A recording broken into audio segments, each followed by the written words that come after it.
ഇപ്പോ സിംഗപ്പൂരിലെ നിങ്ങൾ ലിമിറ്റഡ് ആയിട്ട് നിർത്തിയിരിക്കുന്നത് ഫാരിസ് അബൂബക്കർ എന്ന് പറയുന്ന വെറുക്കപ്പെട്ട മനുഷ്യനുമായി ബന്ധപ്പെട്ടാണ്. സ്വാഭാവികമായും ഫാരിസ് അബൂബക്കറിനെ കാണാൻ പോകുന്നു, അല്ലെ ഫാരിസ് അബൂബക്കറുമായി കാണാൻ പോകുന്നു എന്ന അർത്ഥത്തിൽ നിങ്ങൾ ഇങ്ങനെ സിംഗപ്പൂരിൽ ഇതിനു മുമ്പും കമല ഇന്റർനാഷണൽ എന്നൊക്കെ പറഞ്ഞ് മുമ്പ് സിംഗപ്പൂർ കണക്ട് ചെയ്ത് ഒരുപാട് കഥകളും ഉപകഥകളും കെട്ടുകഥകളും ഒക്കെ തന്നെ പലരും പടച്ചുവിട്ടിട്ടുണ്ട്. അപ്പോ അത്തരത്തിൽ പുതിയ ഒരു കഥ ഫാരിസ് അബൂബക്കറിനെ കാണാൻ പോകുന്നു എന്ന അർത്ഥത്തിൽ മാത്രം ഇതിനെ കണ്ടാൽ മതി. ഞാൻ അതുകൊണ്ടാണ് ഞാൻ വളരെ കൃത്യമായിട്ട് പറഞ്ഞത്, കമ്മ്യൂണിസ്റ്റുകാരന്റെ സ്വകാര്യത എന്ന് പറയുന്നത് കമ്മ്യൂണിസ്റ്റുകാരൻ ഇനി ജീവിതത്തിൽ പഴയ കാലത്തെ പോലെ മുൻകാലങ്ങളിൽ ജീവിച്ചിരുന്നത് പോലെ കഴിഞ്ഞുകൂടണമെന്ന് ശാഠ്യം പിടിക്കുന്ന ചില റൊമാൻറ്റിക് കമ്മ്യൂണിസ്റ്റുകളുണ്ട്.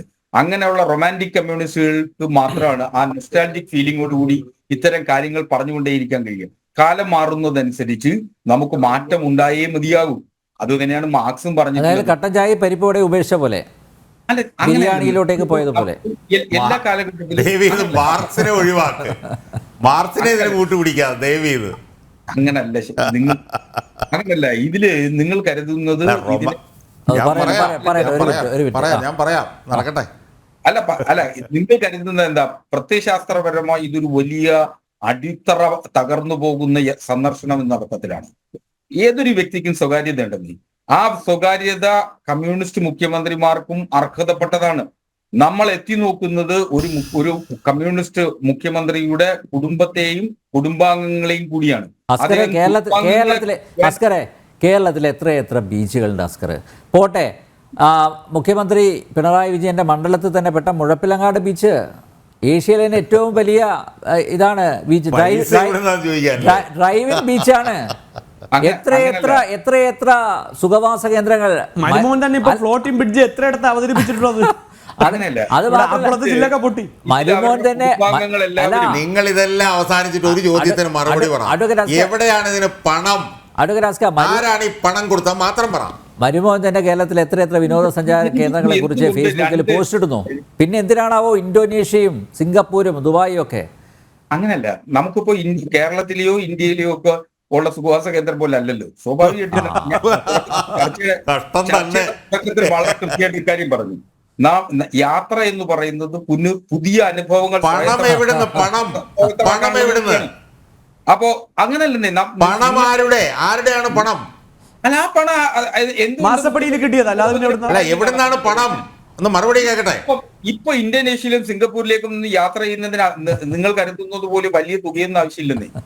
ഇന്തോനേഷ്യയിലും സിംഗപ്പൂരിലും ഒക്കെ യാത്ര ചെയ്യുന്നതിന് അതിഭീമമായ തുക വേണ്ടി വരും എന്ന് കരുതുന്ന അവിടെ ₹1 ചെലവഴിച്ചിട്ടുണ്ടെങ്കിൽ അത് ആരുടെയാണ് ആ പൈസ? സംസ്ഥാന സർക്കാരിന്റെ പൈസയാണ്. അല്ല, പിന്നെ അവിടെ തെറ്റിപ്പോയി.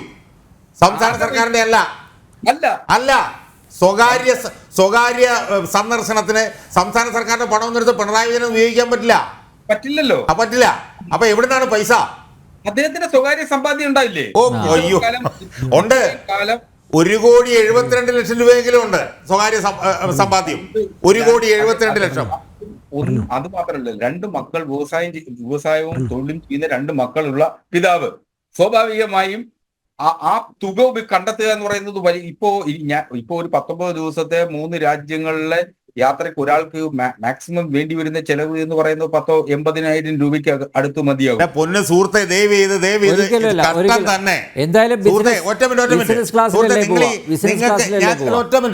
ഉളുപ്പുണ്ടോ നിങ്ങൾക്കിത് പറയാൻ? ഉളുപ്പുണ്ടോ? ഞാൻ ലജ്ജയുണ്ടോ? ഞാൻ ചോദിക്കുക. 80,000 രൂപ അല്ല, 80,000 രൂപ എന്നാണ് നിങ്ങൾ പറയുന്നത്. നിങ്ങൾ ഏത് ലോകത്താ? നിങ്ങൾ ഈ കേരളത്തിൽ കൊല്ലത്തിലൊന്നും അല്ലേ ജീവിച്ചിരിക്കുന്നത്? നിങ്ങൾ എവിടെയാണ് ജീവിച്ചിരിക്കുന്നത്? ഇയാൾ ഏത് ക്ലാസ്സിലാണ് യാത്ര ചെയ്യുന്നത് നിങ്ങൾക്ക് അറിയാമോ? പിണറായി വിജയൻ ഏത് ക്ലാസ്സിലാണ് യാത്ര ചെയ്യുന്നത് നിങ്ങൾക്ക് അറിയാമോ?